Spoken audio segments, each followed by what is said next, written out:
Oh, my stars and garters. Did you ever hear that saying? Well, I never had, till I don't know what I was looking at, one of these middle of the night things when you're browsing and looking, and I came across that phrase, and it's an old British phrase which basically means, oh my goodness. And I thought, well, what a great theme or title for the auction featuring the collection of Sharon Jerome, which has a wonderful early English wooden doll as one of its major pieces. And I thought, well, this just captures it all. And so that great title, which just makes me happy to say it, Oh My Stars and Garters, is what we're going to talk about today. And here is the beautiful English lady who was the inspiration for Oh My Stars and Garters.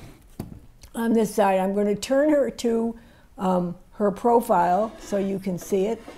As we do more and more research in these wooden dolls, we're starting to realize how certain models capture a look, a sculpt, a design that does not appear in others. And I hope as time goes on that research will start to identify the various manufacturers, not manufacturers, but craftspeople, artists, who in their own little studios design these particular pieces. This one with this very, very distinctive look, very shapely legs. And I want to move this cabinet so I can kind of lift her skirt a little bit and show you her shapely legs and her wonderful old shoes. Some of these early dolls just have these stick legs, but some of the better ones have the wonderful curve of the calf and very, very beautifully done, which she does.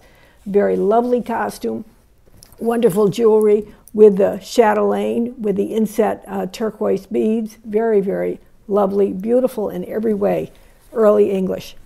Not long after this wonderful English doll was made, well, maybe long after, maybe half a century, in France was made this wonderful doll of carton. Carton is a very particular substance. To simplify it, it's like paper mache, but much stronger than paper mache, much denser. And it was used by the French doll makers in some of their very early fashion dolls. They're very, very rare to find, even rarer than the English wooden in many cases. Oh, this one has a wonderful blue ribbon which comes with it. And I want to show you, they were done during what we call the Empire period, or about the 1820 period in France, and they're very, very high-waisted, so the bosom is modeled up, way up here, and then the costumes were designed to be free-flowing in the style of that time. I want to show you this wonderful costume at the back. And look at her hair in particular, because she has that woven tulle coronet with a little interwoven little black spots. It's just a beautiful piece. I love her face. Very, very dreamy face, very French-like, high, heavy eyelids, upper eyelids, which you find most commonly in like French poupées of a later period, but here we see the beginning of it, and let me give you her profile as well. Very, very beautiful doll.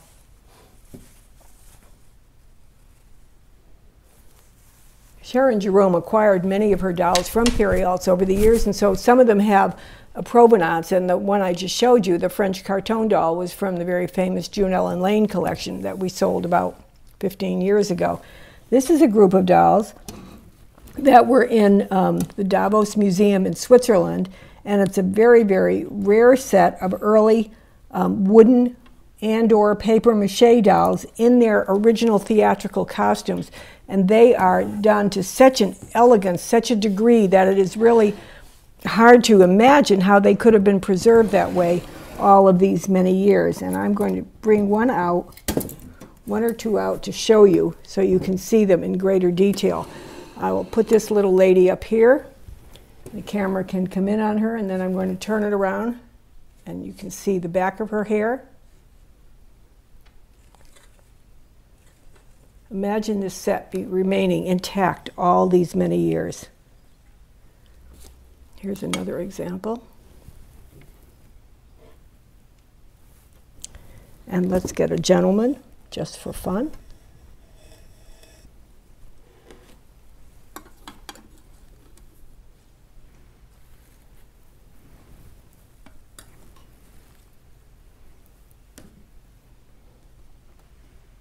This is a wonderful little miniature set being sold intact.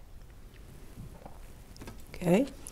Now, moving along, the Peddler Dolls are so popular. And it's really wonderful when you find one that you can say, okay, I feel very confident that this is totally, totally original. And this is, this one is definitely so. I'm going to pull her little bonnet back a little so you can also see that she is the German Garters doll, which everyone is so eagerly looking for. She is standing on her original base, and when you look at her basket of wares, all of the items in there are very early, very fine sewing notions, novelties, little tiny, I see a little tiny peg wooden doll, all of these grand little things that make collecting Peddler dolls such a pleasure because you can never stop looking at them. You're always seeing something new in the Peddler doll category. This is a great example of one.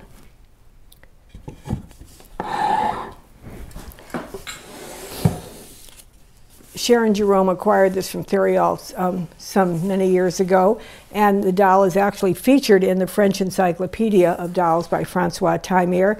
When you look at her, you see, she's all carved wood. She's got her totally multi-layered antique costume. And underneath that antique costume, which is beautifully preserved, look at her shoes, her little embroidered shoes, because on the very bottom, underneath that costume, all wooden body.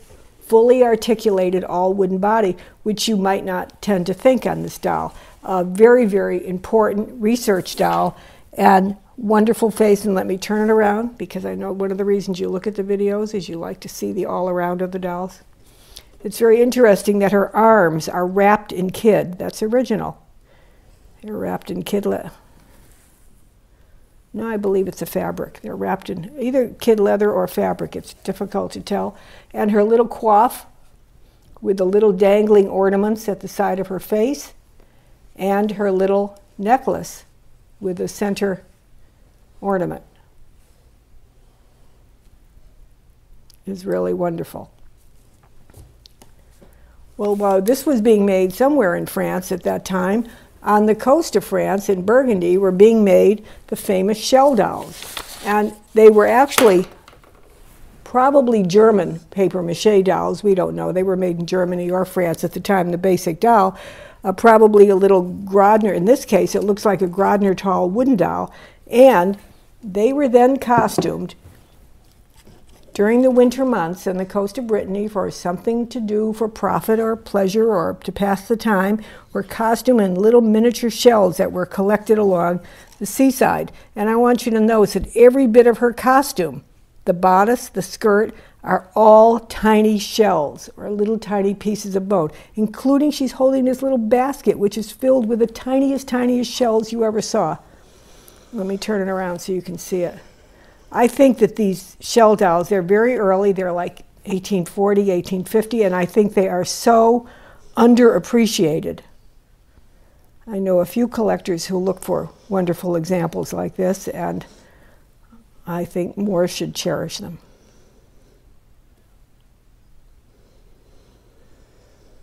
Look in that basket. Is that incredible? And then, on the wooden doll category, I wanted to show you the two mannequin woodens that we have at the front. And I have been talking about this for some time now, and I keep emphasizing it so it will become general knowledge. But everyone seeks the wooden-bodied Bru mannequin. It's the Bru fashion doll, but with a wooden body. The wooden body on that Bru poupée is this wooden body. It was made in Germany and France for maybe 150 years before that. It was designed as a model for mannequins or in shops for people to show things that they wanted to sell. And what's interesting is you find them in with various different faces and qualities of wood. I believe the one on the right may even have been an American-made one based on the type of wood and the type of facial expression. But they all have the same basic features. Swivel waist, dowel jointing, separated fingers, defined toes, and the swivel head. So and that is exactly what Bru used when he made his mannequin.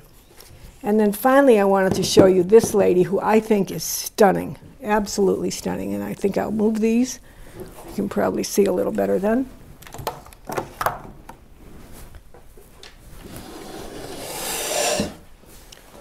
She has, let's lift first, and you can see her base. It's a solid, is it showing there? It's a solid wooden base that she's resting on. And she was a presentation or an exhibition doll and wearing her early costume, but look at that face. That is absolutely stunning. Look at the sculpting of the ears, the profile of the face. She is a vision.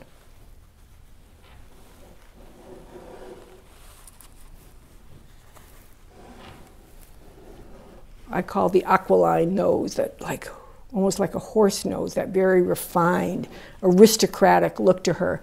Tiny little chin. Look at the eyes once again. Same eyes that I showed you on that carton doll, the French kind of eyes with those heavy, heavy eyelids. Very splendid doll. And then finally, this little papier-mâché poupard, like a little toffling baby, with his silk costume all tied on him in the back. Is that wonderful? And on the front, it's very interesting because to me, this is not a baby face, even though this is designed to be a baby. So in making it at the time, they used a face or a sculpt that they would use for other Neapolitan figures, and they just turned it into a baby by giving it the little wrapped toffling body and the beautiful embroidered cap, totally original, sculpted wooden hair, glass beaded eyes, and this little boy comes with his own gilt display case, a wooden gilded display case. It's a great piece. Thought I'd show you a few of the lovely ladies that we have in the Oh My Stars and Garters auction that you might enjoy seeing. There's quite a wonderful selection of them, and I just sort of picked a cross section here, plus one gentleman. And let's see, we have on my right hand side the very famous Morning Glory lady, attributed to the Schwagenwald town of Czechoslovakia, Lippert House, and made this beautiful doll, reputedly, according to research by Marianne Cieslik, this was a portrait doll of Princess Elizabeth of Austria, known as Sissy, and she appeared in a famous painting with the Morning Glories in her hair, and that inspired this doll. So many of these early porcelain dolls, we believe, were either designed to be portraits of particular people or were inspired by the appearance or the style of particular people, which became a whole style of the time and hence made into a doll. So it's kind of sure, without having actual documentation, it's kind of hard to be definitive about it, but we can continue doing our research and make suppositions, but just never say definitely until we absolutely know. A wonderful porcelain doll here. I want you to see her profile because I think she has a very distinctive profile. In the porcelain dolls, one of the things I always look for is how flat are the eyes, or how is that eye socket defined? Can you actually see an eye socket there? And not even the definition within the eye socket, but a defined eye socket in itself. And this is a really good example of one where you can see there's a little dimensional sculpting under the eyes. She has a wonderful nose. She has a pert little smile. She has, which you can't see, but she does have a mottled bosom, which is an extra feature on a China doll that really gives it a little panache. And then she has this hairstyle, which I find very, very charming. It's long, like finger curls, I call them, all the way down, ending at an even level. So they're not tumbling, they're very uniform, and they're long. You never find them this long. They're usually maybe, 50% of this length. So very, very rare, a great early costume. A wonderful little selection I put here in the front. This is a KPM porcelain head with brown hair, very rare to find in a porcelain doll. And I put her next to another piece in the auction, which is an early rendering of the beloved Queen Victoria as a young person. And you can definitely see the resemblance there. And this is part of what we're talking about when we say we need to continue doing research on what inspired what dolls. A beautiful early German Bisque doll with sculpted hair and different. I always, when I see one, I say, oh, I haven't seen that one before. Then I kind of get really excited about it and start looking at all the features, and I hadn't seen this one before. Now let's talk about what's rare with her. First of all, the sculpting of her hair, which I'll show you the back in a minute. Then the black hairband ending in the little white tassel tip down here. She has pierced ears. She has glass eyes. She has a mottled bodice. All of these features add up to extra points in this doll. And let's turn her to her side. And then we turn her to her back. Those eyes are beautiful. One of the things I've noticed more and more about the eyes, what really gives them punch, is when the artist took the time to make that really thick, dark line around the eye socket. And then the eyes just really pop out at you. And that had to be an extra labor to do that. And when they were turning these out to be commercially, well, you had to have, hopefully, more often than not, but usually less often than not, an artist who cared enough about their work that they really did like this one did. They really made that eyeliner prominent, pronounced, and gave the doll beauty. Standing next to her is the beloved doll known as the Empress Eugenie, the Smiling Poupée by Leon Casimir Bru. This is another curious thing in talking about whether a doll is a portrait of the Empress Eugenie or is simply a beautiful doll. Francois Timer first introduced this research, and we continue trying to explore it. The interesting thing was Leon Casimir Bru deposed this very distinctive facial model in 1872.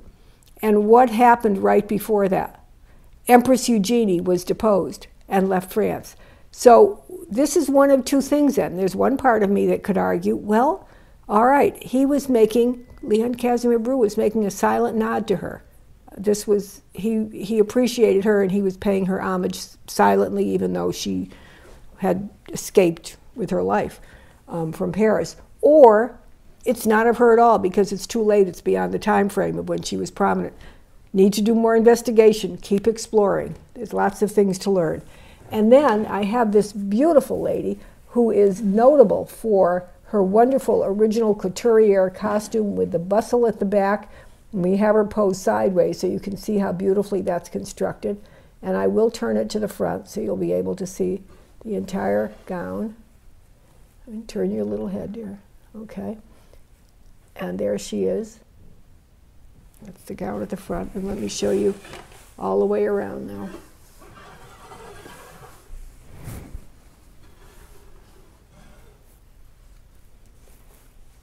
These beautiful antique undergarments, her leather shoes, everything about her is great. We just less and less are able to find dolls in these original costumes, particularly from this time period, because they were so extensively made that, you know, they've been susceptible to wear. So when we have them, it's our duty to cherish them and really preserve them. And lastly, the gentleman on the far side here is Mr. Provost Theriault. He is done, stop shaking, he's done by the Theriault period during the Provost era, which was the early 20th century. He has his all wooden articulated body and a very, very artistic face, because the Provost period was during what we call the Renaissance of the French doll, when lots of art movements were taking place in France, and one of the art movements took place in dolls and trying to create character dolls, just like the Germans had done with their art character introduction at the Munich Art Fair in 1911, just like the Germans had done in introducing the porcelain half doll movement at that same time period. Also going on in France, and the Provost gentleman is one of the examples from that period, a very, very rare doll. And really, this is a great, great example of it. Wonderful painting. And lastly, from this category of the fashion ladies and gentlemen and the one accessory, I want to show you this wonderful miniature trunk by the Louis Vuitton firm of France. Very, very seldom show up. We probably had 5 or 6 of them in our entire years of existence. Some people have conjectured that these were originally made and marketed by Vuitton as a flower box. I don't quite understand the point of that. Why would you put flowers inside a trunk? But nevertheless, it is exactly the size for a fashion doll. It has the signature Louis Vuitton leather on the outside with the wooden slats, and this one is beautifully, beautifully preserved. You can see it all the way around.